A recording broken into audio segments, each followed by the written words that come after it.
Մեկ րոպե լռությամբ է այսօր աշխատանք սկսվել Վրաստանի պետական եւ մասնավոր հաստատություններում։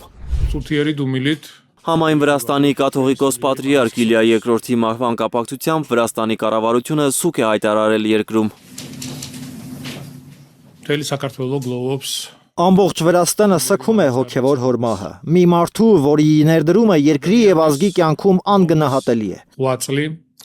Քվետնիսադա Նրա աշխատանքը սիրո, խոնարհման, համբերատարության եւ ծառայության օրինակ էր։ Իլիա II-ը եղել եւ մնում է ազգի միասնության խորհրդանիշը։ Երեքշաբթի երեկոյան էր մահացել Վրաստանի 93-ամյա հոգևոր առաջնորդը։ Իլիա II-ի առողջական վիճակը կտրուկ վատացել էր երկուշաբթի գիշերը, նրան հիվանդանոց էին տեղափոխել ստամոքսի առնահոսությամբ։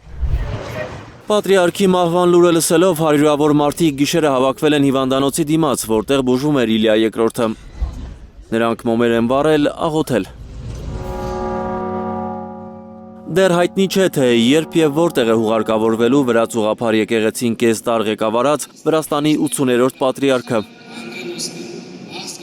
Սինոդը Վրաց ուղղափառ եկեղեցու բարձրագույն հոգևորականներից կազմված ժողովն է այսօր պատրիարքարանում որոշելու այս հարցը։ Ամենայն հավանականությամբ հոգեհանգստյան արարողությունը տեղի կունենա Սամեբայում, Վրաց ուղղափառ եկեղեցու Սուրբ Երրորդություն Մայր տաճարում։ Աշխարհի տասնյակ երկրներ արդեն ցավակցություններ են հայտնել Վրաստանին հոգևոր առաջնորդի մահվան կապակցությամբ։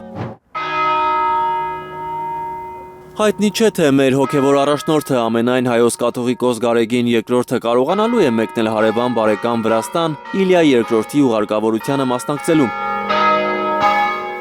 Մեկ ամիս առաջ արգելվել է նրա ելքը Հայաստանից։ Փաստաբան Արա Զոհրաբյանի խոսքով կա ընթացակարգ, որ նման դեպքերում ելքի արգելքը վերացնի դատարանը։ Սակայն դեռ Գարեգին II-ի հետ չի քննարկել այդ հարցը։ Եթե նույնիսկ թույլ չտան, հերթական անգամ կհայտնվեն սկանդալային, ասենք, պատմության մեջ եւ արդեն միջազգային մակարդակով։ Երկրի իշխանությունները եւս մեկ անգամ կարձանագրեն, որ ունեն շատ, ոնց ասեմ, ցածր որակի վերաբերմունք եկեղեցու նկատմամբ։ Սա հերթական անգամ կարձանագրվի։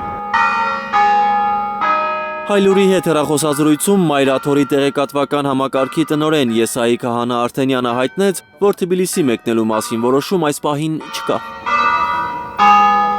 Էդգար Ղուշչյան, Ալբերտ Սերոպյան, Նորայր Շարբաթյան եւ Գագիկ Տեր-Ղազարյան, Հայլուր։